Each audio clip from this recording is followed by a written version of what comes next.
Bonjour à toutes et à tous, bienvenue chez Cap Digital. Donc moi je suis Carlos Cugnal, délégué général de Cap Digital. Je suis très heureux de vous accueillir ce matin. Un moment important pour nous, important parce qu'on est sur un programme totalement inédit qu'on va vous présenter, j'espère de manière très claire et très dynamique.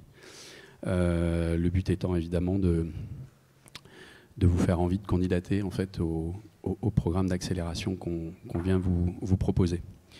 Je voulais saluer évidemment d'abord les personnes clés, en tout cas celles qui nous permettent de construire, de designer donc, ce programme d'accélération. Donc Arnaud Lepinois qui est le CEO du groupe Eclairion, Vincent Labbé qui est aussi le Director of Sales EMEA de Fluidstack. Félicitations Vincent. On va essayer, surtout moi. Et puis et Lumna qui sera votre référente, donc coordinatrice du programme, et qui est notre community leader sur les questions Deep Tech et IA. Voilà. Première partie, je pense que c'est important de recontextualiser un petit peu tout ça, pourquoi on est là finalement aujourd'hui, comment tout ça a germé dans nos têtes. Et comme je l'ai dit, c'est quelque chose d'inédit.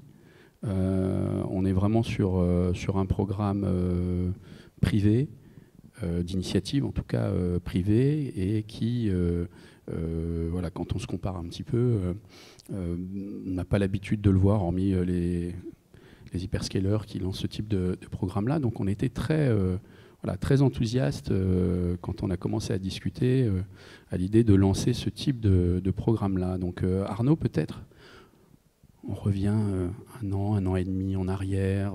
Je me souviens des Jeux Olympiques, de réunions très importantes pendant les Jeux. On était même assez surpris de la capacité à mobiliser un petit peu tout le monde derrière ce projet-là. Tu veux bien nous en redire un petit peu comment tout ça est né ?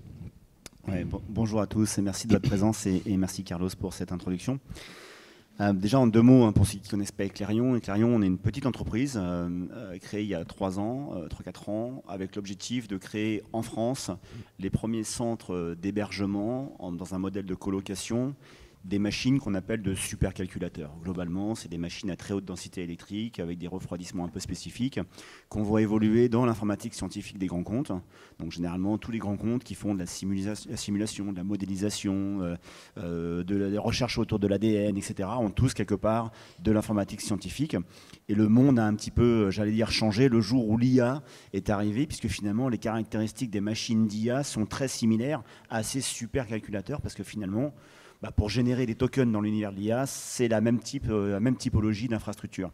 Donc d'un marché de niche, j'allais dire, qui était le supercalculateur d'entreprise, on a évolué vers un marché de supercalculateurs plutôt orienté d'IA, et du jour au lendemain, on s'est retrouvé un peu dans une spirale un peu folle de devenir finalement que nos infrastructures, les projets dans lesquels on avait investi beaucoup d'argent en fonds propres, dans lesquels on avait pris beaucoup de risques pour créer quelque chose qui n'existait pas en France, et ben en fait, d'un seul coup devenait l'opportunité de créer une filière souveraine d'infrastructures numériques pour l'IA. Et on a quelque part un peu raté cette transformation à l'ère du cloud.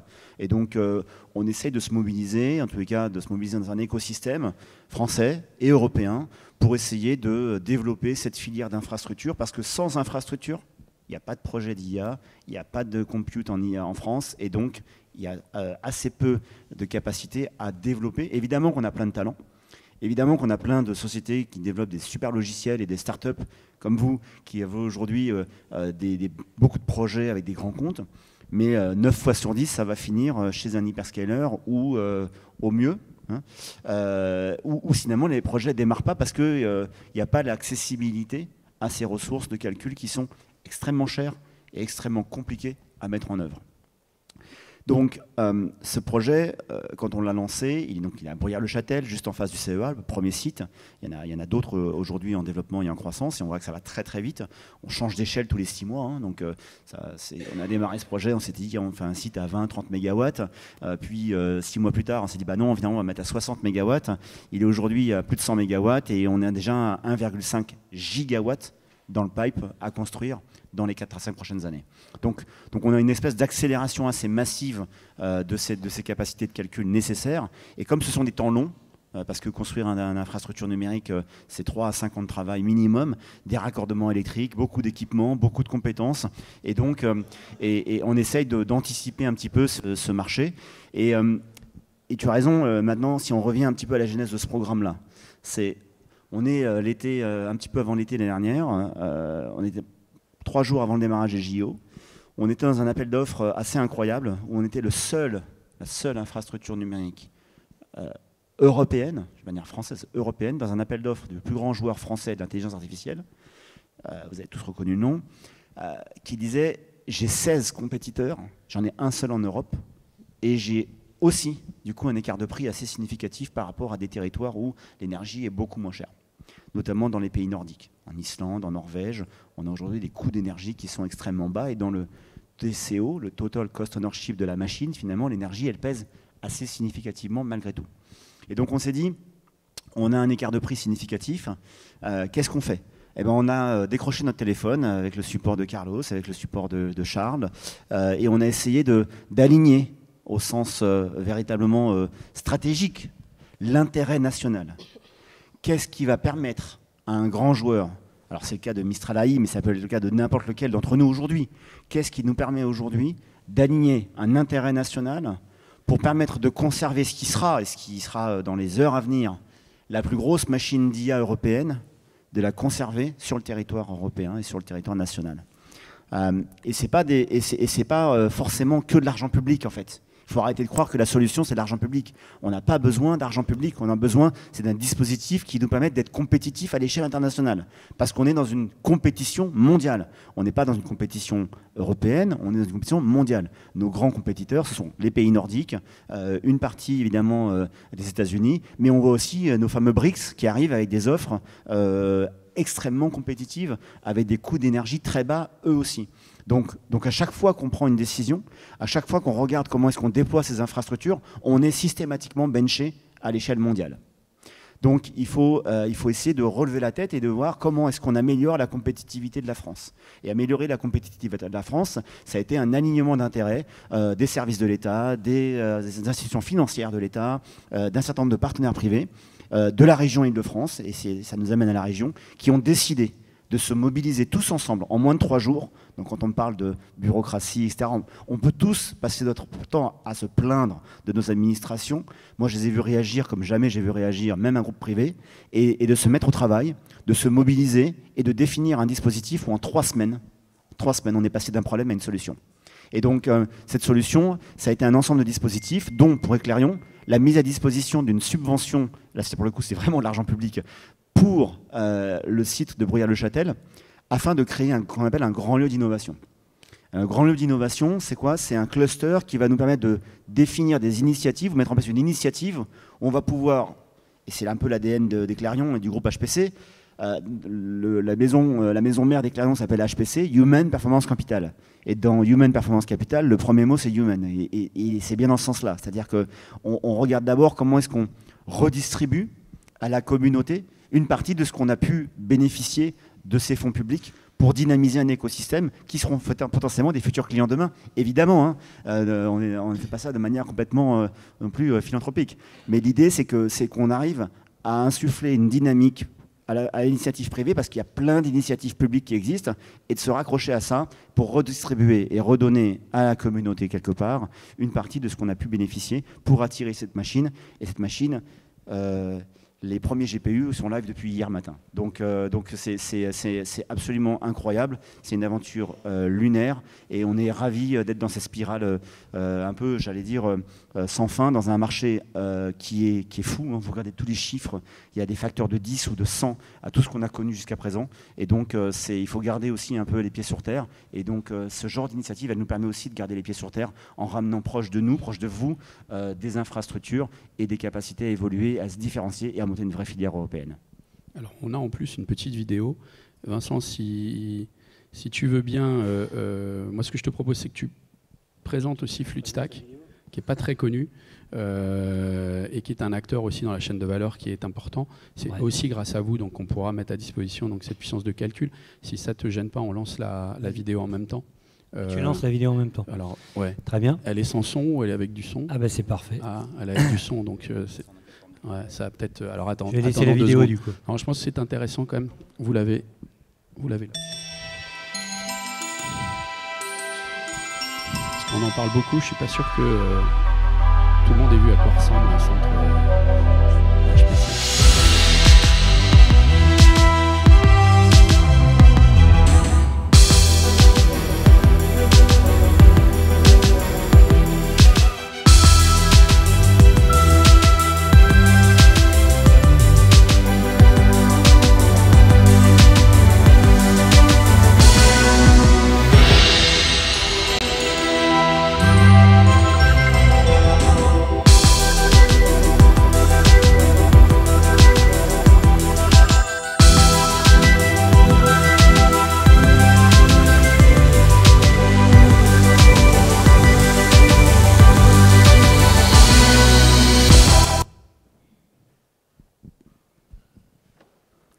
Il est normal le bug?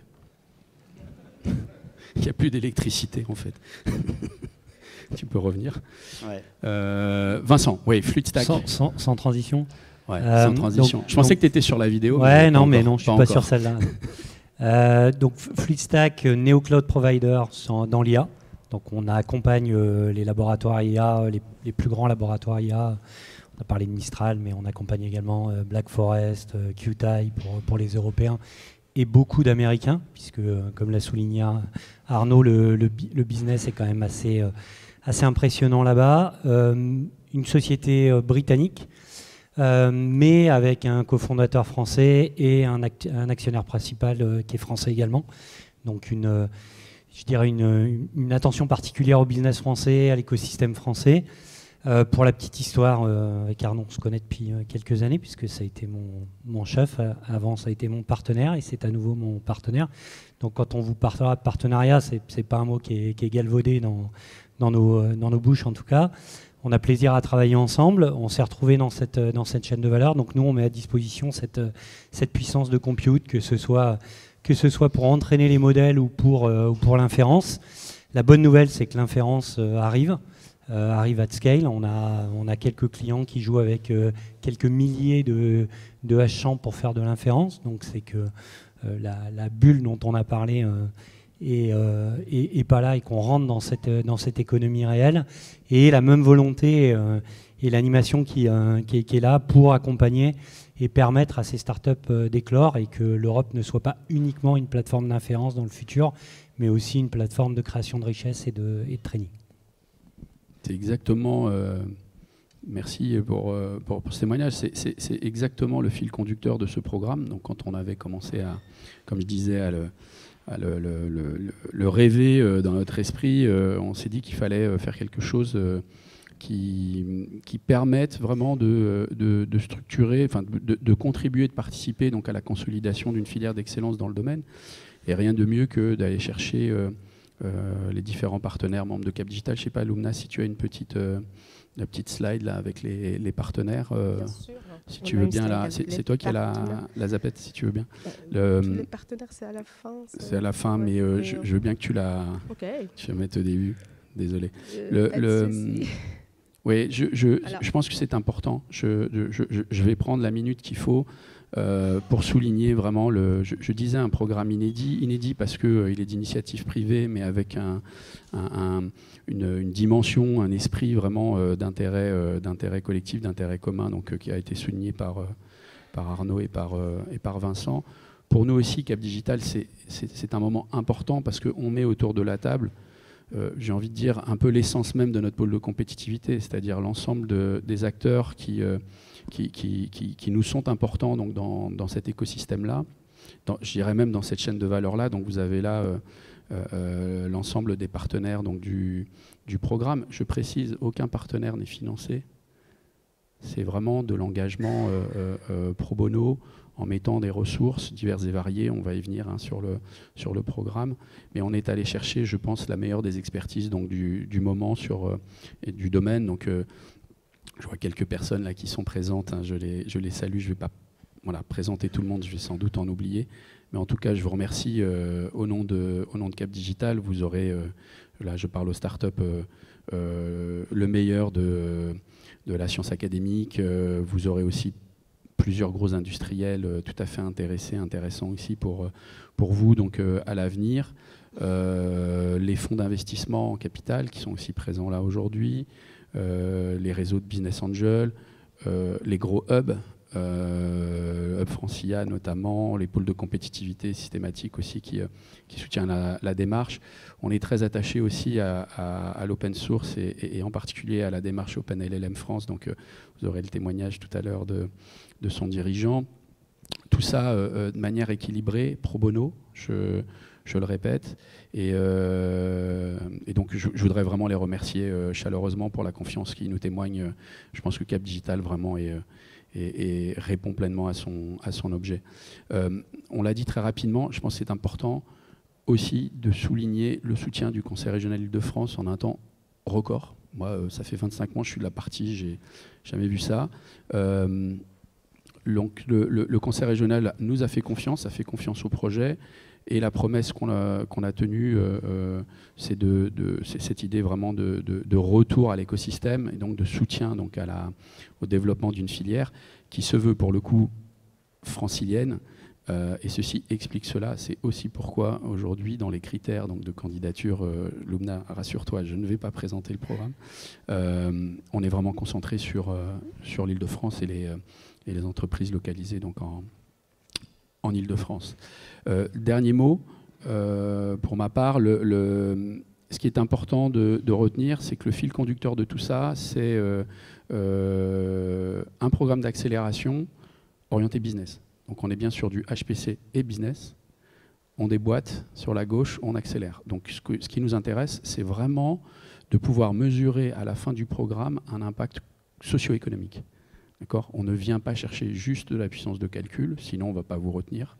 On vient chercher de la puissance de calcul pour accélérer. Et vous le verrez, le programme est pensé pour ça. Si je peux me dire, c'est un point important en fait. Il y a plein de dispositifs pour accélérer la recherche et l'innovation. Il y a plein de dispositifs pour accélérer, j'allais dire, même le financement, l'éclosion de start-up, etc. Ce qu'on voulait essayer de faire avec le support de Cap Digital, c'est à travers tous les membres qui sont aujourd'hui en plusieurs centaines de membres de Cap Digital, c'est comment est-ce qu'on trouve un moyen de réellement générer du business. Encore une fois, je dis toujours, le meilleur argent qu'on peut utiliser, et je sais qu'il y a plein d'investisseurs dans la salle, c'est pas celui ni de nos investisseurs, encore moins celui de l'État, c'est celui de nos clients. Donc comment est-ce qu'on fait pour démarrer et accélérer avec des vrais cas d'usage, avec des vrais revenus qui vont permettre de générer un écosystème qui soit à la valeur des investissements qu'on va devoir faire pour supporter cette croissance. Donc c'est vraiment ça l'ambition. L'ambition, c'est comment est-ce qu'ensemble on catalyse des cas d'usage clients, des infrastructures et évidemment tout un tas de solutions métiers, de solutions verticalisées, d'approches qui vont nous permettre de rendre réels ces cas d'usage parce qu'il en va aussi de la survie des entreprises. On est dans une ère où les entreprises qui n'auront pas complètement intégré ces sujets d'IA dans leur processus métier, on va voir, ils vont avoir des difficultés à l'échelle mondiale eux aussi. Et donc, on se doit de pouvoir véritablement trouver les bénéfices métiers, les bénéfices à forte valeur ajoutée, et pas simplement faire de la recherche, parce que là, on a un dispositif assez unique au monde en termes de recherche académique, et donc il est là, il est génial, et maintenant, on essaie de passer à l'étape d'après. Donc, il faut que la cible elle soit très claire dans ce qu'on veut faire dans ce programme-là, c'est véritablement aller générer des revenus pour l'écosystème, pour pouvoir dérouler une industrie et qu'une industrie qui soit viable dans la durée. Et le programme a été réfléchi dans ce sens-là, c'est-à-dire qu'on ne vient pas faire le boulot des autres, On vient plutôt compléter ce qui existe déjà et qui fonctionne bien. Je pense à l'IA Factory qui est piloté par le GenC, qu'on soutient pleinement depuis la première heure et qu'on va soutenir donc, dans son déploiement. On a pensé ce programme-là dans un continuum vraiment de services aux startups, deep tech et IA. Et on n'est pas venu faire un coup, un one-shot comme on dit. On s'inscrit dans la durée puisqu'on a prévu 3 promotions en 24 mois. Donc on est là pour durer. On a le sentiment d'inventer quelque chose d'intéressant pour le coup, derrière ce fil conducteur que j'évoquais tout à l'heure et cette démarche collective. Et on va le faire avec beaucoup d'énergie. Donc j'en dis pas plus, j'aurais envie d'en parler très longtemps, mais Lumna, si tu veux bien, tu vas nous présenter le programme plus en détail. Merci beaucoup. Merci Carlos, bonjour à toutes et bonjour à tous. Comme a expliqué Carlos, Arnaud et Vincent, ce programme d'accélération IA Action est né d'une conviction partagée. L'IA souveraine, durable, accurate, précise et qui a de sens ne peut naître qu'à partir de la collaboration entre nos startups, la recherche publique et nos industriels également. Pardon, le slide n'est pas bon. Moi, je la vois bien ici, mais pourquoi excusez-moi, je ne sais pas. Bastien. Il y a un décalage entre les... Il y a un décalage, je ne vois pas la même chose. Je suis désolée. On a un petit décalage.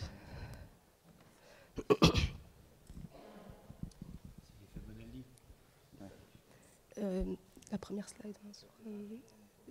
Oui, là. Voilà, ici, on peut revenir. C'est la faute à Carlos, il a voulu passer par la fin en arrière. Donc, juste pour être sûr, oui, c'est bon. Là, c'est synchrone, c'est bon. C'est bon, on est d'accord. Mais pourquoi ça je suis désolée, mais non, c'est pas synchrone.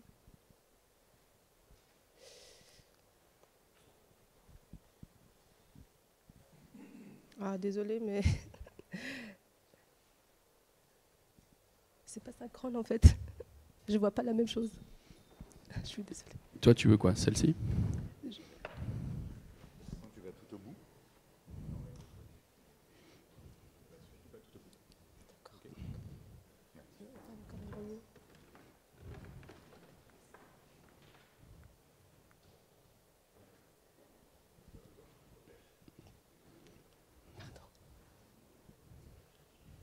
Voilà. Pardon. Voilà. Désolée pour ce petit décalage technique. Donc oui, concrètement, IA Action offre aux startups l'accès à la puissance de calcul 100% souveraine, mais pas que, également du mentorat stratégique. Je reviendrai en détail sur ça par la suite pour donner un petit peu plus de détails sur ce mentorat. Et donc l'objectif, c'est d'aider ces startups à passer le cap de la preuve de concept à l'industrialisation de leurs solutions. Tout ça, bien évidemment, avec cet accès gratuit aux ressources de calcul des GPU et du mentorat stratégique. Le programme s'intéresse principalement à des startups IA franciliennes, comme a évoqué Carlos, parce qu'on a obtenu le soutien de la région Île-de-France. Donc, l'entreprise doit avoir au moins une identité dans la région Île-de-France, avec une solution, un démonstrateur, une idée qui est positionnée dans l'échelle TRL. Ça parle souvent, en tout cas je crois à tout le monde, les échelles de maturité des technologies entre 5 et 7. Pourquoi 5 et 7? Parce qu'avant ça, on est un petit peu très tôt pour aller dans des infrastructures de calcul avancées. Et après, on est quand même déjà dans la phase d'industrialisation. Donc ce positionnement dans le terrain nous semble très intéressant pour justement donner ce coup de boost et d'accélération à ces projets-là. Donc ils vont bénéficier de 6 mois intensifs d'accompagnement. Du janvier, normalement, le calendrier va récapituler tous les temps forts pour transformer tout simplement ces prototypes à des produits industrialisables. Quand je dis produits industrialisables, j'aimerais bien préciser, ce n'est pas juste de vendre en mode brevet votre produit et après la start-up n'a plus de vie, mais au contraire, c'est de un petit peu renforcer le côté partenarial entre toujours la start-up, les académiques derrière qui ont bien, on va dire, avancé la partie, on va dire, état de l'art de ces produits et les industriels. On encourage plus le mode de travail collaboratif.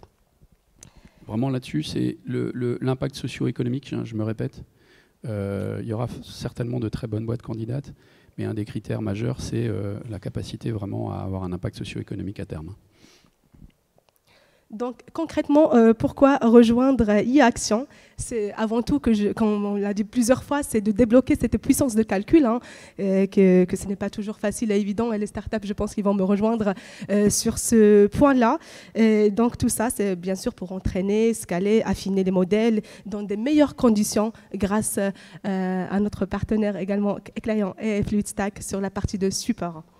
Et puis, si je peux me permettre, juste la puissance de calcul, c'est juste l'outcome. C'est juste à la fin quelque chose qui est pour nous un moyen de warder, j'allais dire en bon français, les différentes structures qui auront joué avec nous dans le cadre de ce programme.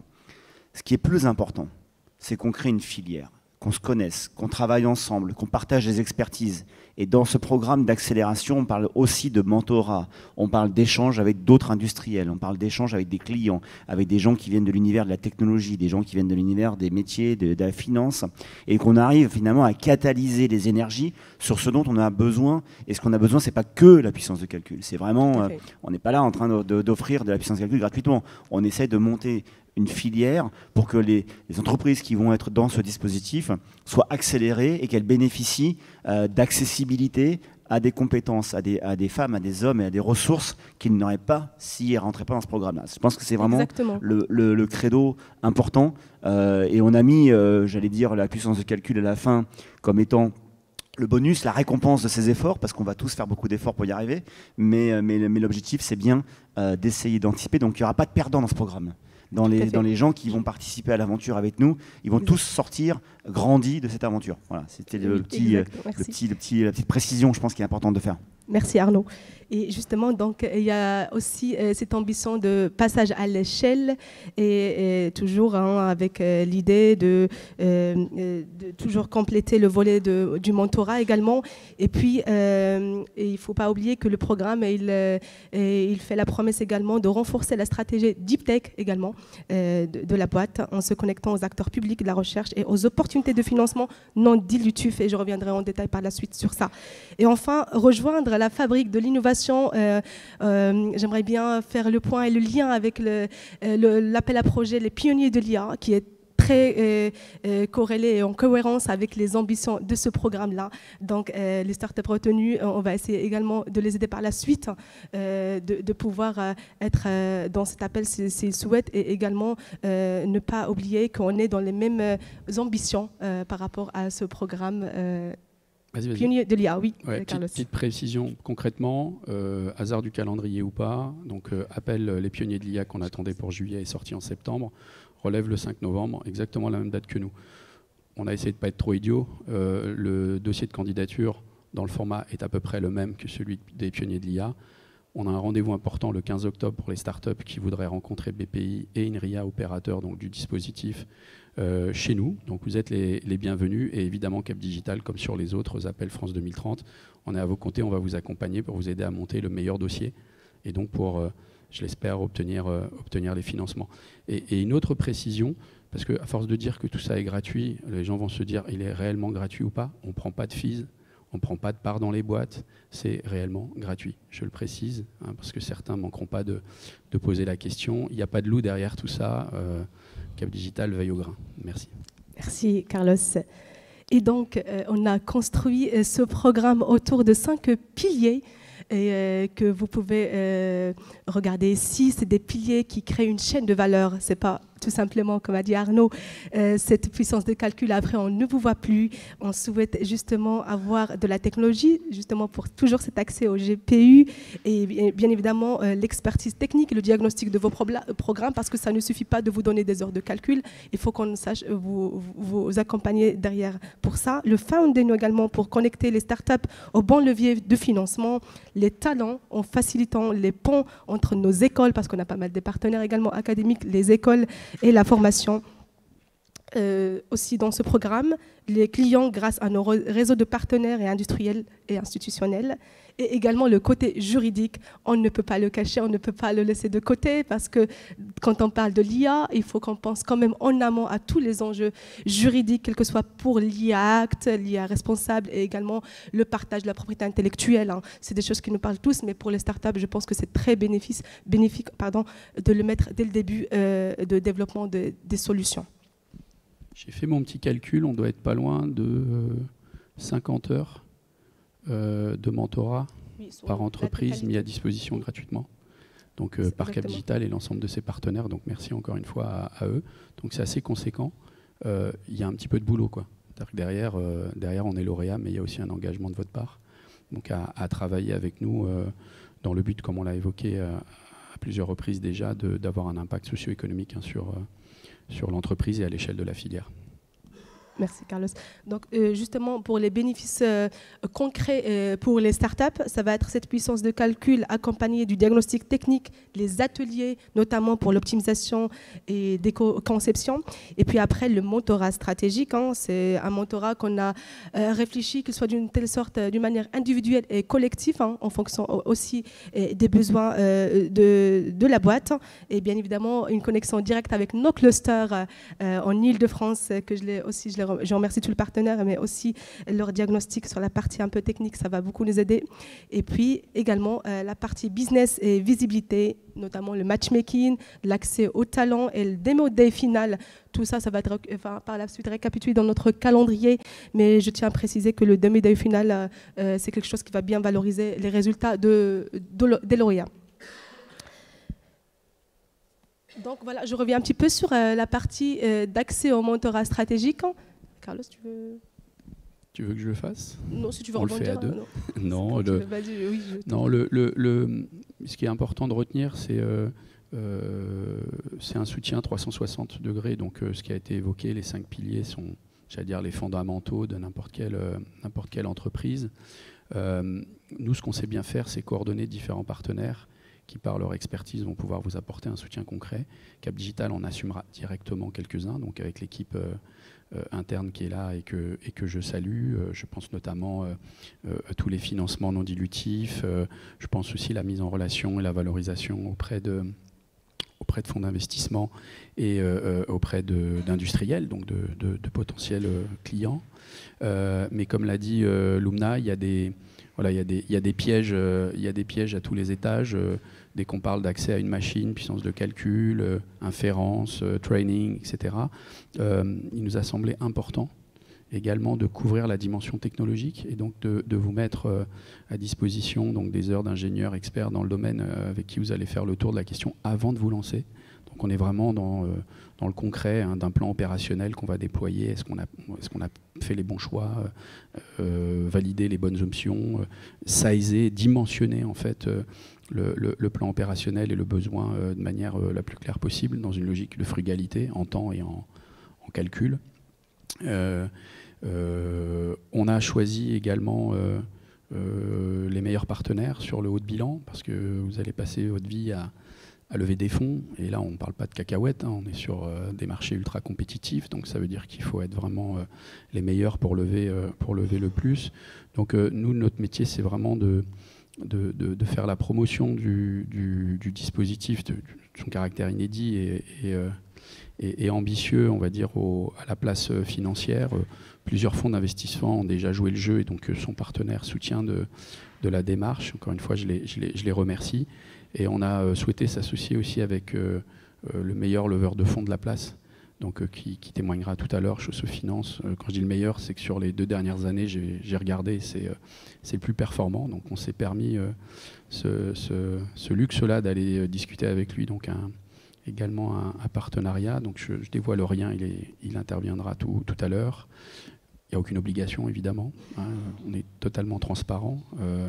Il prend le risque de donner des heures d'expertise. À lui de vous convaincre de passer par lui pour lever des fonds. Moi, j'ai aucun retour de prévu. Hein, je préfère être transparent là-dessus. Et puis, on a évoqué rapidement aussi les talents. Je pense qu'on ne l'évoque pas assez. Quand on est dans le calcul, il faut de l'énergie. Quand on est une entreprise, il faut des talents.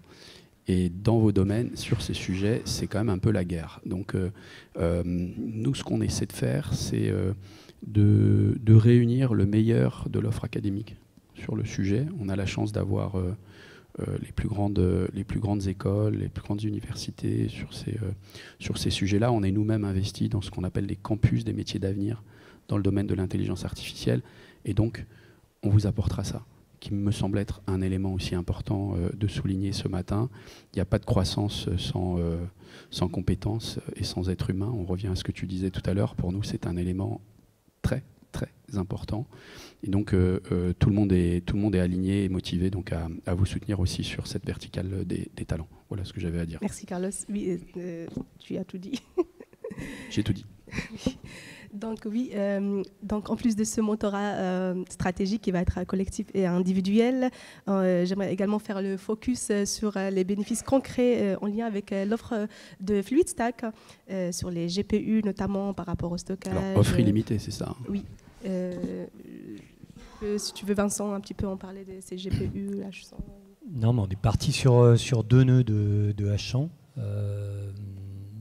Et ce sera essentiellement pour du training. Donc managé en Slurm avec le support au-dessus, puisqu'il y a beaucoup de startups qui ne savent pas soumettre un job en Slurm sans accompagnement préalable. Donc c'est là où l'écosystème va fonctionner. Nous, gérer des clusters at scale, c'est pas trop un souci. Par contre, effectivement, on travaillera de concert pour accompagner les startups dans la capacité qu'ils vont avoir à entraîner leur modèle et à soumettre leur job. Pour ce qui est du support, c'est du support 24/7 en 15 minutes pour régler tous les problématiques comme on peut le faire avec tous les labs avec lesquels on fonctionne. Donc voilà, donc on va apporter notre pierre à l'édifice via ces 2 nœuds de GPU, en espérant que dans les prochaines promos, on soit sur des trainings plus gros. Comme l'a dit Arnaud un petit peu plus tôt, il y a un vrai changement d'échelle. Qui s'opère. On a annoncé conjointement avec Eclairion en début d'année la construction d'une Gigafactory qui devrait voir le jour en même temps voire avant les pionniers 2030. Donc un giga pour se rendre compte, c'est entre 400 et 500 000 GPU. Là où les plus gros clusters en Europe aujourd'hui jouent entre 15 et 20 000. Quoi. Donc on a un vrai changement d'échelle et il y a une notion dont on ne parle pas assez souvent, c'est la notion de rapidité. Donc effectivement, être capable de mettre à disposition ces clusters de calcul le plus rapidement possible et accompagner à terme les startups sur des modèles plus gros, la puissance de compute supérieure avec des databases plus grandes également pour avoir l'effet positif des scaling laws qu'on commence à voir de plus en plus dans les labs qui vont vers l'intelligence générale. Exactement. Merci Vincent. Et justement, ce dimensionnement et cette grande échelle ne peut qu'être bénéfique, quel que soit pour les startups qui font beaucoup de deep learning, l'IA génératif et autres également. Et donc là, je passe au slide de calendrier qui va un petit peu récapituler les temps forts de ce programme parce qu'on a parlé beaucoup du mentorat, des modèles, de pitch. Donc voici le calendrier en détail du programme e-Action. Aujourd'hui, c'est le lancement, c'est aujourd'hui qu'on ouvre les candidatures pour les startups. Et donc c'est pour un mois et la clôture des candidatures aura lieu le 5 novembre. Par coïncidence, c'est comme la date du Pionedia, c'est du hasard. Le hasard complet. Et comme quoi, on est bien alignés. Et donc, par la suite, il y aura un jury de présélection. C'est un jury qui va se baser sur la pertinence, l'excellence technique des projets, notamment les critères d'éligibilité que j'ai mentionnés au début, et bien sûr l'impact du projet. Et après, il y aura un jury final le 9 décembre. Le jury de présélection, je tiens à préciser que j'enverrai les mails en détail aux partenaires, ceux qui veulent participer. Ça va concerner aussi vos teams, hein, vos équipes qui souhaitent contribuer aux expertises de dossiers. Et le jury final, c'est le 9 décembre pour choisir les 10 candidats. Tout ça pour commencer en janvier sur une durée de 6 mois, d'une manière accélérée, comme disait Carlos. Et donc, on est dans l'action, c'est de l'IA Action. Et les temps forts de la période du mentorat et d'accompagnement, encore une fois, ce n'est pas qu'à l'accès aux puissances de calcul. On aura 2 temps forts, une journée en mars, hein, on n'a pas encore précisé la date, mais ça va arriver. Ça va être le pitch devant des investisseurs. Donc, on va également accompagner les startups pour préparer ces pitchs. Et puis également Demo Day, une journée de matchmaking avec nos corporates vers avril. Voilà. Et, encore une fois, les startups qu'on va choisir, l'idée c'est de continuer à les suivre par la suite et de voir ce que ça donne ce programme. Alors ça, ce sont des temps forts. Hein. On a nous réservé quasiment un lieu spécifiquement sur notre site à Bruyères-le-Châtel, qu'on a construit un petit peu en dehors de l'enceinte, j'allais dire sécurisée de l'infrastructure, qui doit nous permettre de pouvoir nous rencontrer, de pouvoir échanger, de pouvoir travailler hyper rapidement avec beaucoup d'agilité, beaucoup de flexibilité. On va essayer d'animer ce lieu avec vous en fonction des demandes, que ce soit pour des sessions de formation collectives, que ce soit pour des workshops, que ce soit pour certains de ces événements. Donc c'est important aussi de cristalliser ça par un lieu. Alors évidemment, on a la chance de pouvoir utiliser cette infrastructure Cap Digital aussi. Donc on va regarder comment est-ce que finalement on match le plus facilement possible les capacités pour pouvoir animer ces workshops, animer ces formations, animer ces mentorats. Évidemment, il y aura plein de choses en one-to-one, mais il y aura aussi des sessions collectives et je tiens absolument à ce qu'on ait un endroit où on peut se rencontrer, où on puisse échanger et où l'énergie qu'on va mettre dans ce programme, on puisse aussi la ressentir tous ensemble et je l'espère célébrer. Voilà. Merci Arnaud.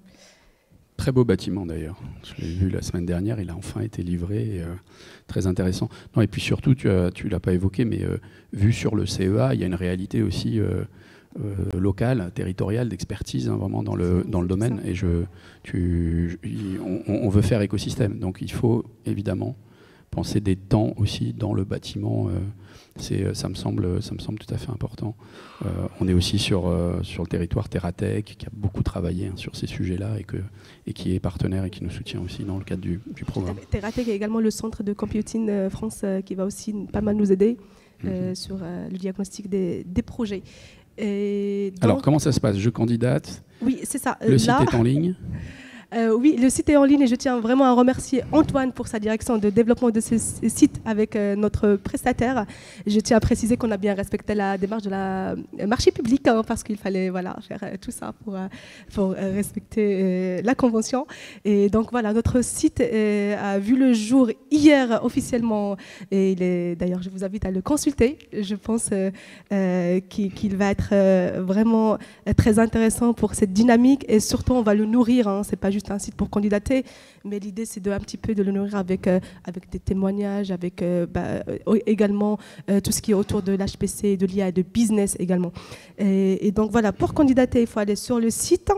Il y a le formulaire de candidature et pas que le formulaire de candidature. On a aussi fait un guide d'accompagnement pour ne pas louper aucune étape dans cette candidature.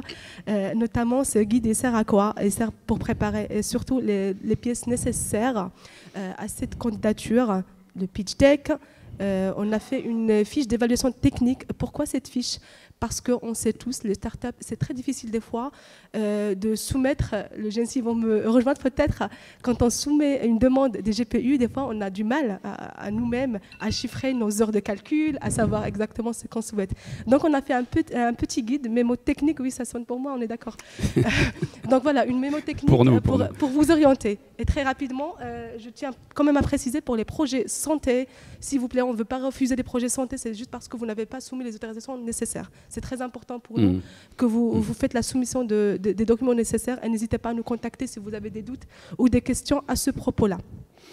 Précision, présélection, il n'y a pas d'oral. Donc c'est vraiment le pitch deck, le mémo technique et le business plan. je ne te l'ai pas dit, Lumna, mais j'ai encore ce matin 2-3 partenaires qui ont levé la main en disant « je veux vous aider donc, sur la phase de présélection ». Donc on ne manquera pas de ressources et d'expertise pour opérer la présélection. Le jury final, il y aura évidemment un oral. Donc ça veut dire que ces documents-là, ils sont simples, mais il faut qu'ils soient concis et très clairs. Pourquoi vous candidatez, quel impact ça va générer, et faites-nous la démonstration dans le mémo technique que vous maîtrisez un petit peu le sujet pour chiffrer, dimensionner donc le besoin de calcul et de stockage. J'en dis pas plus. Merci Carlos. Et juste un dernier point sur l'équipe. On insiste qu'on a quand même la disponibilité d'une personne qui va justement être présente sur le mentorat, sur le diagnostic et surtout le projet. Donc on demande cet engagement et cette disponibilité tout au long de ce programme-là. Alors ne soyez pas surpris si à partir d'aujourd'hui midi, vous allez voir shooter plein de relais ou d'appels à la candidature. Vous avez vu la liste exhaustive donc, des partenaires. Chacune et chacun s'est engagé à en faire le relais sur ses propres dispositifs. Donc il est possible que vous soyez connecté à 2 ou 3 réseaux et que vous receviez la même information. Mais je préfère que vous la receviez plusieurs fois que pas du tout. Donc merci à tout le monde de jouer le jeu. Et nous, ce qu'on vous garantit, c'est que ça va être un process très lean. Donc on va aller très très vite. Le 9, il faut qu'on démarre, quoi. Enfin le 10 en tout cas, 10 décembre. Et voilà, à vos candidatures, comme on dit. Tout à fait. Et pour vous dire, voilà, une idée sur les jurys mentors, c'est un collectif d'excellence. Hein. Encore une fois, merci à tous nos partenaires. On a des partenaires de la recherche publique, les corporate également. Je passe très vite parce qu'on n'a pas beaucoup de temps, mais certains sont là, je les salue. Oui, voilà. Ne nous en voulez pas, mais ils sont dans la salle, profitez-en. Hein. Faut les capter, les convaincre tout de suite. Et les investisseurs également, et les hubs, surtout un grand merci d'avoir déjà participé à relayer l'appel et faire tourner autour de vous. Pardon. Et donc voilà, je pense qu'ensemble, on incarne toute la chaîne de valeur de ce projet. Il y a Action avec toute l'ambition de passer à l'échelle en passant de la recherche fondamentale à l'investissement via la technologie et la formation. Merci. Voilà. Merci. Et on va embrayer ensuite avec, à moins qu'il y ait rapidement, on est en retard. Non, on n'est pas vraiment en retard. On a dit qu'on finissait à 10h30, il est 31. Est-ce qu'on prend quelques questions? Je me retourne vers Antoine tout de suite ou pas? Ou des recommandations? On est ouvert. Hein. Non, c'est clair. Moi, j'ai juste un petit commentaire. Vas-y, finis, tu as raison. Vas-y. On est membre de Cap Digital depuis le début. Et nous, on est rentré dans ce process un peu indirect avec vous. On a beaucoup travaillé sur des appels à candidature, des dossiers. On est à 100% de success rate. Donc, je tenais aussi à vous remercier, toi, Charles et Lumna particulièrement, parce que, en fait, évidemment que nous, on est à l'initiative de ce genre de programme parce qu'on a envie de participer à une dynamique industrielle et pas systématiquement compter sur les autres pour faire des trucs. Quand on prend l'initiative, c'est toujours aussi un moyen de mettre un peu de leadership dans un écosystème. Mais sans vous, on ne serait pas capable de l'animer. Donc, un grand merci à toutes les équipes de Cap Digital parce que ce sont des gens hyper sérieux, hyper pros. Et pour les avoir pratiqués maintenant à plusieurs reprises, le niveau de succès est assez élevé. Donc, je vous engage véritablement à candidater parce qu'on a moyen de passer un bon moment ensemble et de se rencontrer et de peut-être produire les prochaines startups qui vont nous faire grandir et qui vont changer notre planète. Donc, merci à tous pour votre participation d'avance. Merci à vous. Merci à toutes et à tous. Alors, il nous met une pression terrible, hein. 100% de réussite à chaque fois, c'est élevé. Et dans la bonne humeur. Et dans la bonne humeur, ça c'est vrai. Ok, on enchaîne? Oui, donc qui on invite? Si on enchaîne, donc maintenant on va voir un petit peu une vision d'alliance stratégie de financement et recherche publique. Donc j'invite, je dois juste revenir, j'invite... Je suis désolée, je fais des conneries avec cette télécommande, mais j'invite donc Xavier Fresquet, directeur adjoint du Sky, et Marc Sudreau, partenaire manager au Chausson Finance. Tout ça pour parler de l'Alliance stratégie de financement et recherche publique. Merci de votre présence. Donc, nous allons maintenant justement aborder un point clé du programme IA Action, c'est les alliances stratégiques entre la recherche et le financement. Ce programme repose sur une conviction forte. L'accélération IA Deep Tech ne dépend pas seulement de puissance de calcul, mais de la synergie entre la recherche publique, les startups et les investisseurs. Pour en parler, donc, je vais commencer par Xavier. D'abord, vous pouvez nous présenter rapidement le Sky et pourquoi rejoindre IA Action. Oui, bonjour à tous et merci d'organiser toutes ces actions, cette journée aussi pour se voir, parce que c'est extrêmement important de pouvoir se voir en vrai pour parler de tous ces projets-là. Donc je me fais la voix d'un des IA clusters d'Île-de-France pour ceux qui ne connaissent pas forcément ces dispositifs qui sont un peu compliqués. Il y a 4, on va dire, groupements d'établissements en Île-de-France qui portent des actions de recherche de haut niveau en intelligence artificielle. Moi, je représente l'un de ces centres, c'est celui qui est porté par Sorbonne Université. Moi, je suis sur le campus de Jussieu, mais voilà, il y en a 4 en Île-de-France et on travaille à peu près tous de la même manière pour celles et ceux qui ne connaissent pas. On peut les citer, ils sont tous partenaires du programme. Il y a Prairie, qui est juste à côté de nous, dans le centre de Paris. Donc il y a Prairie et Sky dans le centre de Paris. Et il y a DataIA, Université Paris-Saclay, et iParis, côté IPP, École Polytechnique, si vous voulez. Tout à fait. Donc on a une densité de recherche aujourd'hui en Île-de-France qui est assez unique au monde, en fait, de recherche en maths, de recherche en info et en intelligence artificielle au sens très large. Et nous, donc on est dans la première année de ces IA clusters qui vont durer 5 ans. Et l'État nous a donné pour mission de développer à la fois une recherche de haut niveau, ce que l'on fait avec un certain nombre d'équipes, toujours avec des partenaires industriels, dans tous les projets de recherche qu'on développe en santé, en climat, en machine learning à poil dur, on va dire, il y a toujours des partenaires industriels, de développer des actions de formation et d'accélérer sur la formation, parce que vous en parliez tout à l'heure, la question des talents, la question de l'accès aux ingénieurs, aux jeunes docteurs en IA, en machine learning est essentielle, et de développer de l'innovation. Chose qui, pour certaines universités, était assez naturelle. Pour Sorbonne Université, est quelque chose qu'on développe depuis quelques années et qui est en train de s'accélérer. Et donc nous, on le fait au sein du centre IA. Donc nous, on a un bel espace, je vous invite à venir. Hein, c'est ouvert tout le temps.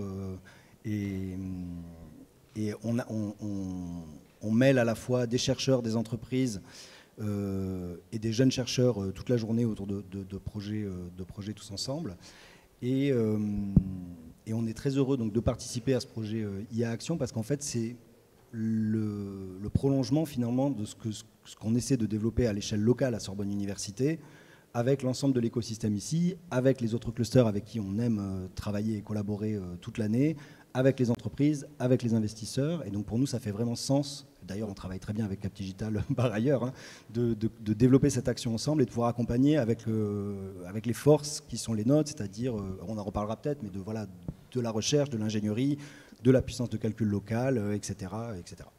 Merci Xavier. Donc enfin, vous portez aussi la vision plus large à travers le DIM AI for IDF, qui vise à structurer la recherche et l'innovation de l'IA dans tout le territoire francilien. Comment voyez-vous à ce niveau la création de nouvelles startups issues de la recherche ? Alors juste pour celles et ceux, encore une fois, il y a beaucoup d'acronymes en Île-de-France, il y a un écosystème qui est très complexe.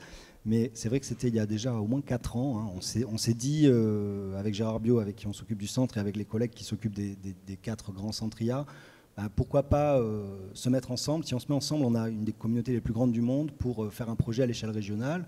Et finalement, ce projet a été bien accueilli. C'est ce qui s'appelle le DIM, Domaine d'intérêt majeur AI for IDF, dans lequel on a dit on va essayer de mettre en place des actions de formation ensemble, co-encadrer des doctorants, financer de la puissance de calcul en commun, puisque évidemment la puissance de calcul c'est le nerf de la guerre, et donc il fallait qu'on puisse avoir ça pour les chercheurs, pour les jeunes chercheurs, et aussi pour les startups qui sortent de chez nous. Les startups qui sortent de chez nous, c'est souvent issus d'alumni, de doctorants ou d'étudiants de master qui veulent développer des entreprises, mais aussi de collègues. On a des chercheurs chez nous qui développent des startups et donc qui ont besoin d'avoir un certain nombre de services pour les accompagner, dont la puissance de calcul, mais pas uniquement. L'accompagnement juridique que vous mentionnez, c'est extrêmement important. Je tiens à le souligner, je trouve que c'est hyper important de l'avoir comme pilier. Et donc on s'est dit qu'ensemble, on serait plus fort avec ces 4 grands centres pour pouvoir essayer de développer ça à l'échelle de la région. Merci Xavier. Non, je voulais juste saluer Chloé Clavel qui nous a fait confiance, qui est la coordinatrice en chef donc, du DIM et qui est également partenaire du programme. Merci Carlos. Et justement, c'est très passionnant comment les clusters en général et le Sky aussi articulent la recherche et la valorisation de tout ça. Maintenant, je passe à Marc Sudreau, Managing Partner Chausson Finance. C'est un acteur incontournable pour les startups Deep Tech. Il aide et accompagne chaque année des dizaines d'entrepreneurs dans leur levée de fonds. Et donc, bienvenue et bonjour. Et pourquoi cet engagement pour IA Action? Bonjour à tous, merci pour cette invitation et je suis ravi d'être là aujourd'hui et d'être associé à ce programme qui est vraiment une super initiative et bravo pour ça, bravo à Cap Digital et bravo à toutes les parties prenantes de ce projet pour sortir ça de terre. Alors, quelques mots sur ce qu'on fait nous chez Chausson Partners. Donc Chausson Partners, nous on est une banque d'affaires, donc un intermédiaire dans le marché, c'est-à-dire qu'on accompagne effectivement des startups technologiques qui vont très très vite dans des opérations de haut de bilan, alors principalement des levées de fonds et on s'interface avec le monde du venture capital. Donc nos clients sont ces startups qu'on prépare, qu'on accompagne dans toutes les phases de la préparation à cet exercice qui est un exercice difficile jusqu'au closing d'une opération. Donc on les accompagne dans des phases de roadshow, d'animation, de roadshow, de savoir se présenter, d'aller chercher des rendez-vous avec des investisseurs, de les convaincre, de répondre à leurs questions et puis d'arriver à la fin négocier et optimiser les conditions d'un deal pour donner aux sociétés les meilleurs moyens de réussir leur phase de développement. Donc la levée de fonds, c'est un sujet qui est compliqué, qui n'est pas le quotidien d'une start-up. Donc c'est une épreuve à laquelle il faut se préparer et on est là pour ça. On est là pour ça parce qu'on leur permet finalement de bien savoir comment s'interfacer dans un monde qui est parfois assez codifié. Il faut savoir s'y prendre pour s'interfacer et parler à des investisseurs. Ensuite, nous on a l'habitude de dire que c'est une course de haie, de saut de haie sur la distance d'un marathon, donc c'est éprouvant, beaucoup de montagnes russes, c'est dur psychologiquement et il faut se faire accompagner par des gens qui savent le faire et on est là pour ça. Et puis voilà, le quotidien d'un fondateur de start-up, c'est d'être un peu seul dans cet exercice. Et donc nous, on met à disposition une équipe du savoir-faire. Notre objectif, c'est de maximiser les conditions, gagner du temps. Et on est convaincu, parce qu'on le voit, on est convaincu que faire un bon deal, trouver les bons investisseurs, être bien accompagné, en fait, c'est un facteur clé de succès. C'est pas seulement pour se financer, mais c'est aussi performatif, c'est-à-dire que ça permet d'aller faire le tour suivant et se donner les meilleures chances de se développer et de devenir un champion.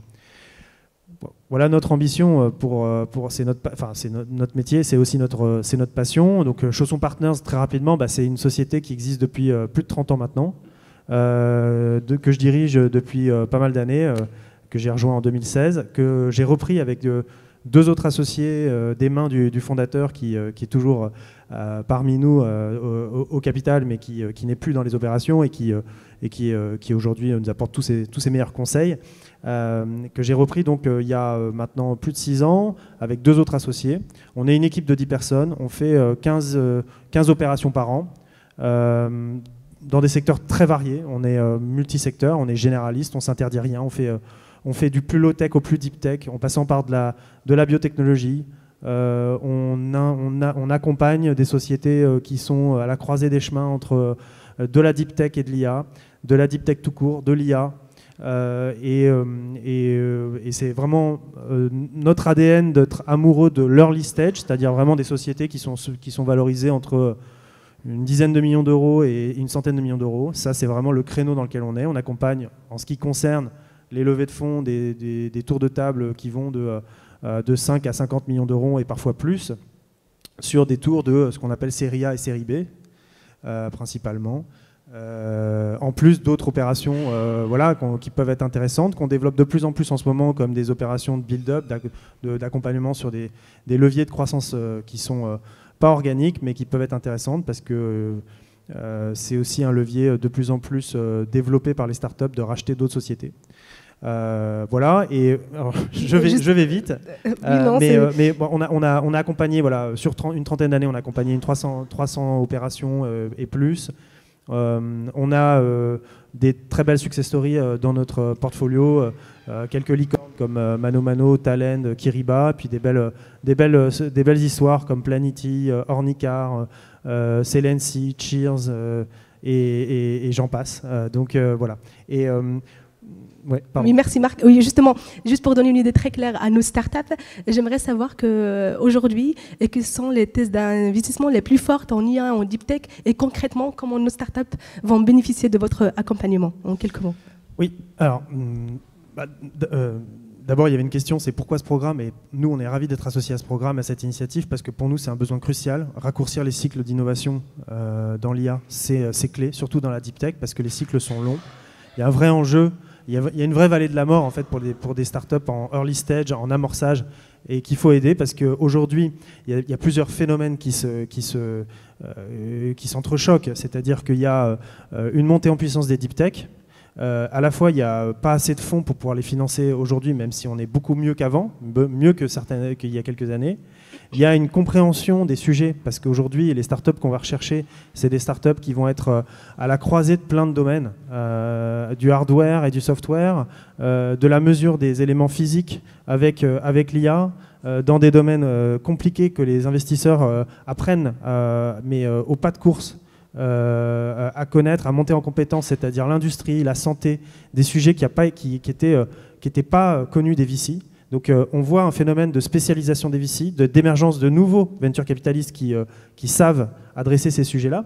Et pourtant, on n'est pas encore au stade où il y en a assez pour pouvoir financer tout le monde. Et donc, j'ai un peu décrit les enjeux. Voilà. J'ai un peu décrit aussi, à travers ces sociétés, un peu les sociétés qu'on regarde, c'est-à-dire des sociétés qui sont à la croisée des chemins de plein de domaines et qui vont nécessiter des puissances de calcul assez importantes. Parce qu'il y a des gros volumes de données à traiter, que c'est pas encore assez rapide et qu'il y a plein de choses à faire là-dedans. Et donc, raccourcir ça, c'est très important. Et puis, il y a aussi un autre phénomène, c'est qu'en fait, les sociétés deep tech ont appris à comprendre ce marché de l'investissement, ce marché du financement. Et en fait, elles ont compris qu'il fallait aller beaucoup plus vite dans le marché. Même au stade de l'étude, même au stade du proto, au stade du pilote, en fait, il faut savoir vendre. C'est quasiment terminer des cycles où on ne fait pas 1 euro de chiffre d'affaires avant 3-4 ans, même quand on est une deep tech. Donc, savoir aller vers les industriels, vendre des études pour plusieurs dizaines ou centaines de milliers d'euros, c'est le savoir-faire qu'on recherche. Et donc, nous, on va aller chercher aussi des équipes qui sont crédibles pour pas seulement être des bons scientifiques, mais aussi des bons businessmen et women et qui savent aller vers le marché. Et c'est un peu à ça qu'on va servir. Nous, on va servir justement à aider à définir cette trajectoire, la trajectoire la plus rapide vers le premier euro ou le plus de CA possible. C'est bien notre savoir-faire, parce que nous, en fait, on prépare les premiers tours de table avec les VC. Donc on connaît leurs attentes, on sait se mettre à leur place. Et les équipes, les startups ont besoin de comprendre leurs attentes, se mettre à la place des VC, c'est clé pour bien comprendre comment positionner cette trajectoire, et on est là pour les accompagner. Très clair, merci Marc. Merci à tous les deux. Vos interventions justement montrent parfaitement ce que nous voulons construire de l'IA Action, cette passerelle entre recherche et entrepreneuriat avec des investisseurs engagés. Donc oui, moi en tout cas je suis convaincue que articuler sciences, calcul et capital, ça va nous permettre d'avoir des projets candidats, on peut dire champions de la région Île-de-France. J'avais un complément si tu permets. Pour toi, Xavier. Ça a été évoqué tout à l'heure, il y a une dimension technologique aussi au programme. Comment on va dimensionner le besoin, comment on va appréhender la machine qui va être mise à disposition. Donc, je crois que Vincent Rapp aussi est là.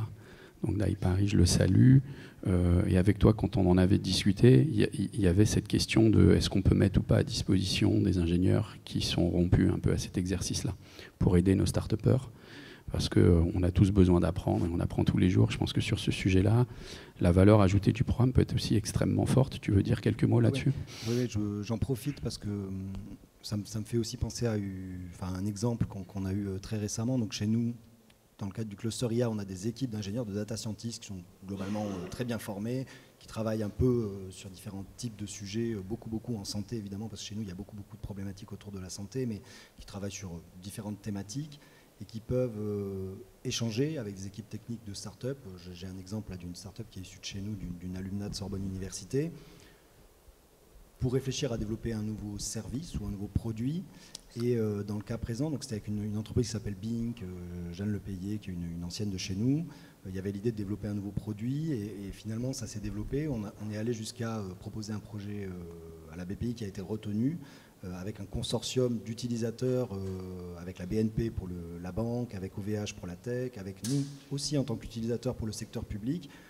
Et l'idée de développer des cas d'usage spécifiques pour ce produit-là, de développer la techno autour de ce produit-là, regarder quel modèle, quelle architecture, quel impact, parce qu'on a aussi à cœur d'essayer de, même si on parle beaucoup de compute là ce matin et de GPU dans des quantités astronomiques, l'idée c'est aussi de pouvoir parfois, quand on le peut en tout cas, diminuer ou relativement diminuer l'impact, et de développer ça aussi de manière compliant, on va dire, en lien avec le règlement IA, et toutes les problématiques réglementaires qui vont arriver très prochainement. Et donc nous, on le fait à l'échelle Sorbonne Université. Et s'il y a des gens qui veulent en parler, il suffit de m'écrire pour en parler. Mais c'est aussi ça qu'on veut mettre à disposition finalement dans le cadre du dispositif de Cap Digital. Voilà. C'est exactement ça. C'était ça. Merci beaucoup. Merci à tous les deux pour cet éclairage. Et donc, sans trop tarder, nous poursuivons notre matinée avec un acteur clé de l'écosystème open source et de la souveraineté numérique française. J'ai le plaisir d'accueillir Michel-Marie Maudet, directeur général de l'Inagora et cofondateur de la communauté OpenLLM France, qui porte une ambition forte, construire des modèles de langage ouverts, transparents, et souverain entraîné en France. Avec OpenLLM France, c'est tout un collectif d'acteurs qui s'engagent à rendre l'IA générative accessible et maîtrisable surtout. Donc nous allons justement parler du rôle clé que joue la puissance de calcul dans cette aventure et de la place de la deep tech open source dans le paysage français et européen de l'IA. Donc, Michel-Marie, première question. Quel rôle joue concrètement la puissance de calcul dans la construction d'un modèle LLM et concrètement un ordre de grandeur des machines, des process d'entraînement et de la durée? 1, 2, 1, voilà. Donc bonjour à toutes et à tous, je tiens à remercier d'abord pour l'invitation Charles et Carlos, et puis bravo pour le lancement de cette initiative qu'on soutient pleinement et on trouve ça extraordinaire. Donc j'ai vu que j'étais aussi dans les mentors, donc effectivement ceux qui s'intéressent aux problématiques d'entraînement, d'inférence à large scale, effectivement on pourra vous aider puisque en fait c'est des choses que l'on fait. Ce qui me permet d'enchaîner sur ta question, donc effectivement le collectif en fait OpenLLM est un collectif qui s'est fixé pour objectif d'entraîner des LLM. Alors pourquoi entraîner des LLM encore en 2025 alors qu'on en a une pléthore? Mais donc effectivement, on pense que c'est extrêmement important d'en maîtriser en fait le fonctionnement. Au-delà des fonctionnalités, de l'apport du modèle, ce qui est surtout important aussi, c'est qu'on maintienne cette compétence en France et en Europe. Parce que si on n'entraîne plus de modèles, demain quand il faudra soit activer le plan B ou le plan C et ou adapter en fait des modèles sur des verticales en fait très précises, on sera très content en fait d'avoir maintenu un écosystème de compétences capable d'entraîner, spécialiser des modèles ou d'être expert dans l'inférence à large scale. Donc ça, c'est la vocation, j'ai envie de dire, académique et philosophique de notre projet. Ensuite, donc, bon, vous avez forcément entendu parler de Lucie donc en début d'année. J'étais venu d'ailleurs à votre invitation un peu expliquer tous les cheminements et en fait les phases d'entraînement. Donc j'aurai pas le temps de refaire cette explication ce matin, mais pour donner quelques chiffres. Donc Lucie, c'est un Lilliputien, puisqu'en fait c'est pas un LLM, c'est un SLM, hein, un Small Language Model. Donc en fait on est sur des facteurs entre 100 et 200 fois la taille en fait des modèles qu'on pratique chez les big tech. Donc c'est un modèle à 7 milliards de paramètres, donc un tout petit modèle. C'est ce qui explique d'ailleurs qu'il n'avait pas beaucoup de connaissances. Voilà, en fait. Mais je ne vais pas rentrer dans le détail de ça. Donc, pour entraîner en fait ce modèle, on utilise des moyens académiques. Donc, le GENSI qui a été cité. Alors, je ne sais pas s'ils sont représentés ce matin. Voilà, mais donc, c'est grâce à vous. Merci beaucoup. Et puis aussi au soutien en fait de l'IDRIS, donc qui est au CNRS, un labo qui en fait exploite ces machines. Et donc, pour entraîner Lucie, c'est simple. En fait, c'est à peu près 600 000 heures GPU. Donc c'est beaucoup, c'est des moyens en fait extrêmement importants. Donc on avait fait ça, on était un des premiers projets à utiliser la nouvelle partition en fait basée sur les H100 qui ont été évoqués, enfin qui sont similaires aux processeurs là, qui vont être mis en place là, en fait par Eclairion dans les éléments. Alors donc là 2 nœuds, nous en fait effectivement pour entraîner Lucie c'était 64 nœuds en fait à l'époque déjà. Et actuellement, pour vous faire un point et puis donner peut-être un autre ordre d'échelle, c'est qu'actuellement tourne sur Janzai, encore une fois, donc l'entraînement de la version 2 de Lucie. Donc cette fois-ci dans 3 tailles différentes, donc un tout petit modèle, encore un tout plus petit, en fait, à 1 milliard de paramètres. Donc sa destination, c'est d'être embarqué sur les téléphones en natif. Un deuxième, en fait, à 8 milliards de paramètres avec une architecture hybride qu'on travaille avec NVIDIA, qui sera en fait une architecture mêlant transformer et une autre architecture de modèle. Donc ça, on y croit beaucoup pour aller chercher en fait des voies d'optimisation sur les temps d'inférence en particulier. Et enfin, un modèle plus gros, parce qu'un des apprentissages qu'on a eu avec Lucie V1, c'est qu'effectivement, à 7 milliards de paramètres, on ne met pas suffisamment de connaissances. Donc on a étendu nos données d'entraînement. On est passé de 3 trillions à 5 trillions de données. Donc ça aussi, on est sur des facteurs de 100 à 200 par rapport à ceux que pratiquent en fait les géants. Mais encore une fois, on est sur des cas d'usage qui sont différents. On n'est pas sur le grand public. Et donc dans le domaine d'entreprise ou sur des marchés sensibles, c'est suffisant en fait, de construire ces modèles. Donc on aura une taille de modèle à peu près à 24 milliards de paramètres. Et donc pour entraîner ces 3 modèles, donc on bénéficie d'une allocation stratégique du GENSI. Donc ça fait à peu près 1,5 million d'heures GPU en fait, réparties sur 3 mois. Donc là on occupe 128 nœuds en fait, donc avec 8 fois, donc à peu près, enfin pas à peu près, c'est une multiplication, donc 512 GPU actuellement. Donc c'est des volumes en fait extrêmement importants. C'est à peu près un tiers en fait finalement de cette nouvelle partition qui est mise en fait sur Janzai. Mais si on en avait plus, très sincèrement, on en utiliserait plus. Je faisais la petite démonstration tout à l'heure, c'est que globalement, là on a entraîné le 1B, en fait j'ai eu les résultats hier matin, hein, c'est tout nouveau, et le tout modèle, donc il faut 3 semaines pour entraîner cette taille, en fait 1B, et on s'est aperçu qu'il a fallu qu'on le fasse 2 fois pour simplement changer le data mix, hein, donc la répartition des données, et ça a radicalement en fait changer le comportement du modèle. Et donc si on en avait les moyens, si on n'avait pas en fait 512 GPU, mais on en aurait 5 fois, 6 fois ça, et ben on ferait comme fait certainement Meta, comme fait en fait aujourd'hui OpenAI, c'est que globalement en fait on fait des ablations, hein, des tout petits modèles pour tester le data mix, et moi je serais prêt à en lancer 4, 5, 6, 7, 8 en parallèle pour déterminer quel est mon candidat, pour pouvoir en fait faire la continuation d'entraînement. Donc aujourd'hui, c'est ça en fait la limitation en fait qu'on rencontre. Encore une fois, c'est pas, je pense que c'est juste un problème de temps, c'est qu'on va moins vite, mais à la rigueur, c'est bien en fait de prendre le temps puisque ce rythme infernal qui nous a imposé en fait aujourd'hui dans l'IA générative, pour moi, il n'a pas réellement de sens. Si déjà on arrivait en fait à avoir un modèle souverain qu'on maîtrise en fait ici en France et en Europe pour pouvoir faire du texte-to-texte ou du voix-to-texte, on traite à peu près 90% en fait de ce qui est pénible en fait aujourd'hui dans nos organisations. Donc voilà, donc il faut aussi laisser le temps au temps, mais pour répondre en fait à cette question et par rapport effectivement à tout ce qu'on a dit auparavant, aujourd'hui c'est sûr qu'on aurait des capacités supplémentaires, on saurait les exploiter. Voilà. Merci beaucoup Michel et Marie. Et justement, on comprend très bien que OpenLLM, c'est vraiment une culture et enfin, c'est un travail collaboratif. Hein. Ce n'est pas seulement d'entraîner des modèles. Donc, c'est toute une coordination. Et j'aimerais justement faire un petit peu le focus, comme on parle aujourd'hui de start-up. J'aimerais bien avoir où on est aujourd'hui dans les start-up IA Deep Tech orientées OpenLLM en France et en Europe. Alors, il y a beaucoup de choses qui se passent. Il y a beaucoup de startups, et je pense que c'est celles qu'on doit rencontrer ce matin, qui sont plutôt des utilisatrices en fait, de modèles ou qui vont construire peut-être des modèles verticalisés. Donc ça, effectivement, dans notre communauté aujourd'hui, qui représente à peu près 1200 personnes, certainement une des plus grosses communautés francophones en fait, qui parle d'IA générative open source. Mais donc, on a cette représentativité en fait, dans notre communauté, donc des gens qui sont plutôt utilisateurs de modèles.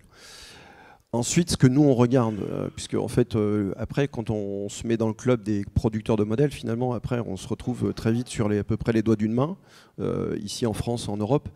Et donc là, du coup, nous, ce qu'on regarde, alors c'est toujours difficile de faire du name dropping parce que globalement, on va forcément oublier des gens, mais on regarde très très fortement ce qui se passe autour de cette startup ZML qui font de l'optimisation d'inférence, puisque globalement, une fois qu'on a entraîné des modèles, le passage en fait, à l'échelle en fait, d'utilisation est essentiel, et donc je pense que là-dessus, tout ce qu'on peut faire pour diminuer notre empreinte environnementale et notre consommation électrique au moment de l'utilisation, on doit le soutenir et accélérer. Et puis, bien entendu, quand on parle d'autonomie et de souveraineté dans le domaine en fait, de l'IA générative, il y a beaucoup de choses qu'on peut faire en fait, sur des technologies open source, mais concrètement, actuellement, pour l'entraînement, il y a un acteur qui est incontournable, qui est en fait le fournisseur de puces, NVIDIA. Et donc, bien entendu, on suit avec beaucoup d'intérêt les initiatives comme Cyper et autres, qui sont là pour le coup vraiment de la deep tech, puisque c'est vraiment de la construction de puces. Et c'est des savoir-faire qu'on avait un petit peu oubliés ces dernières années en fait, en Europe. Et donc, on est très content en plus que ça soit en fait, un acteur français qui porte cette ambition. Donc aujourd'hui, bien sûr, nos modèles ne peuvent pas tourner en fait, sur ces puces, mais on regarde en fait, avec beaucoup d'intérêt l'évolution de leur progrès, de façon à ce que dès qu'on puisse, et puis l'arrivée des nouvelles machines en fait, qui nous seront mises à disposition, j'espère, très rapidement par Gency, en fait, avec l'Exascale et ainsi de suite, puissent nous permettre en fait, de porter les modèles sur ces nouvelles infrastructures d'inférence, puisque ça sera là où on viendra gagner en fait, quand même quelques points d'autonomie. Bon, aujourd'hui, j'étais justement hier en fait avec les représentants de l'INRIA, et moi j'ai un truc que j'aimerais relancer en fait, en tout cas, s'il y a des gens qui s'intéressent en fait ici dans la salle, n'hésitez pas à venir me voir. Mais aujourd'hui, on a voulu aller très très vite sur ces 4 dernières années sur l'entraînement, et donc on a centralisé beaucoup en fait les data centers. Effectivement, quand on parle des gigafactories, on parle maintenant de plusieurs centaines de milliers de GPU.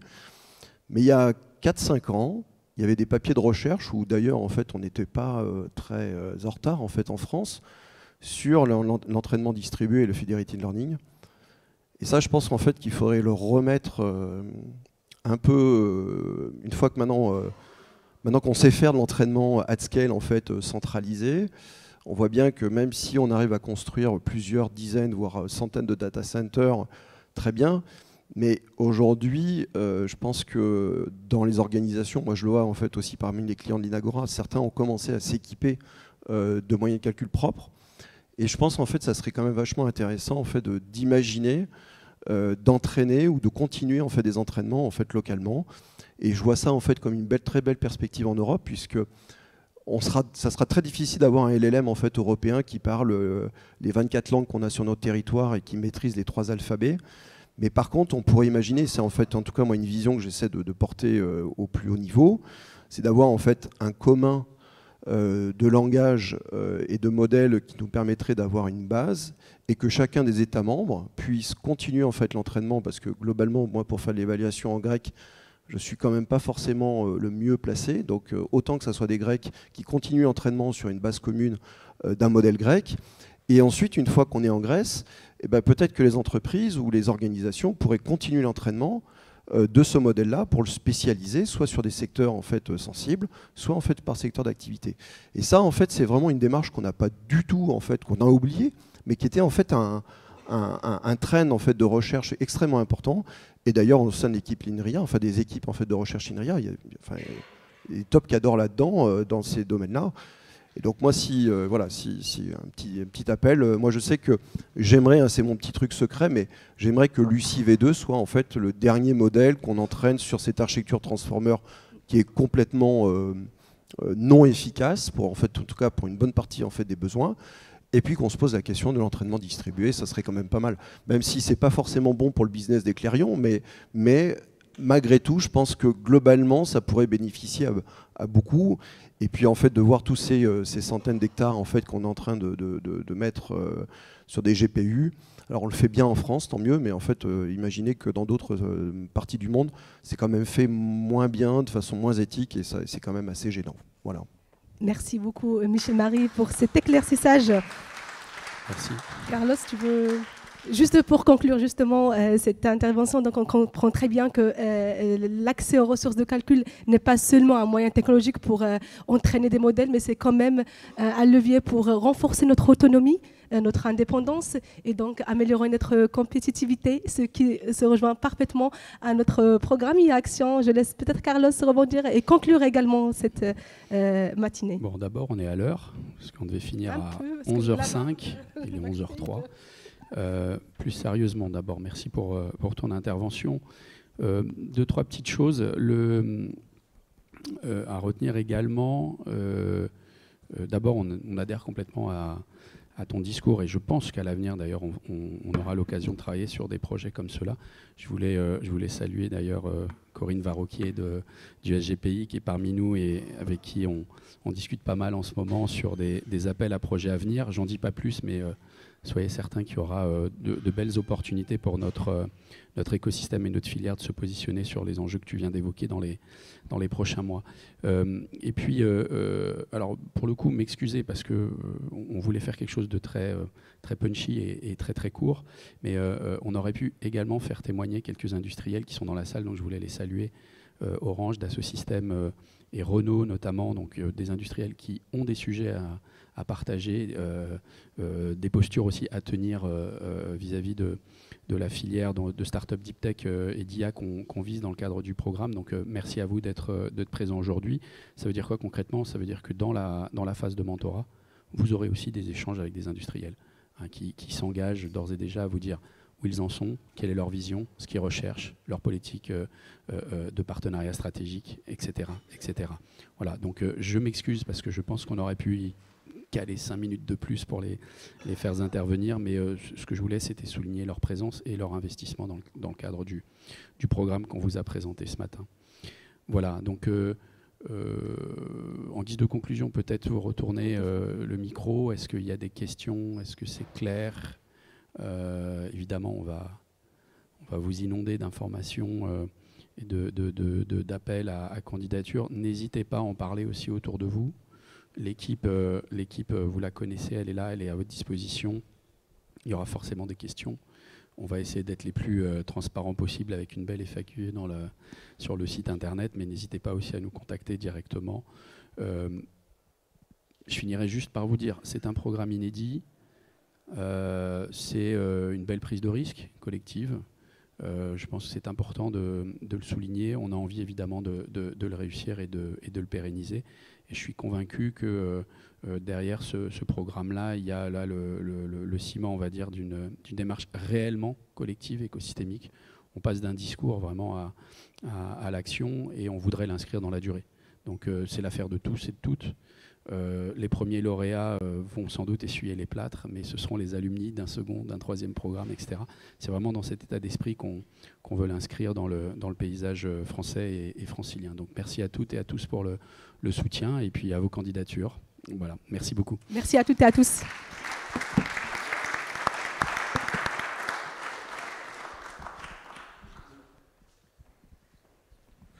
Merci Carlos, merci Loubna. Est-ce qu'on a une idée du nombre de dossiers qu'on va recevoir?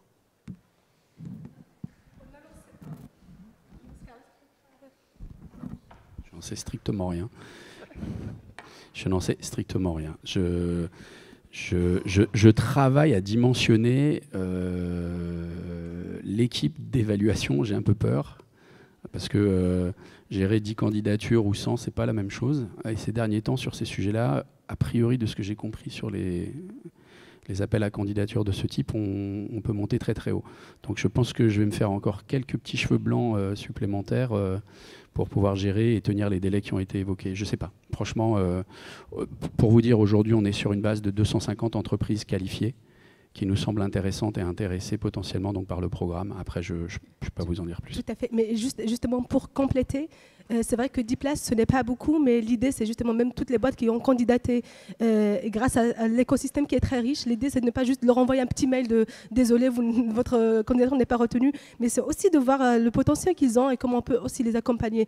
Donc d'abord, c'est de retenir les 10 boîtes, mais c'est de faire aussi vivre les startups franciliennes dans cet écosystème avec les partenaires, bien évidemment. Et puis pionnier de l'IA, je veux dire, il y a vraiment la convergence des deux. On est vraiment sur deux deal flow pour le même objectif et sur les mêmes cibles. Donc, quoi qu'il arrive, toutes les boîtes qui candidatent, elles seront accompagnées dans le cadre du dispositif des pionniers de l'IA. L'INRIA est présente d'ailleurs aussi, si vous voulez le coincer, qui nous en dise un peu plus sur pionnier de l'IA, il est à votre disposition. Il est caché, mais il est derrière là-bas. Et pour information, le vendredi matin, on a un meet-up avec l'INRIA sur le pionnier de l'IA en visio et en présentiel également. Et pour les entreprises surtout, les entreprises le 15 octobre, le matin, c'est sur notre site internet. Oui, il y a deux mains qui se lèvent. Monsieur, peut-être, il avait levé la main le premier. Désolé, Emmanuel, tu m'en veux pas. Après. Bonjour, je suis à la société iOlive, on est spécialisé dans l'assemblage, intégration des serveurs et stations de travail multi-GPU. On fait aussi de l'aide, comme vous, aux startups et aux projets en mettant à disposition du matériel on-premise. Je voulais savoir, est-ce que dans le programme e-Action, est-ce que vous envisagez ou est-ce que c'est possible de mettre à disposition du matériel on-premise, des stations de travail ou serveurs directement dans les entreprises avec du multi-GPU? Alors, comme je l'ai dit, on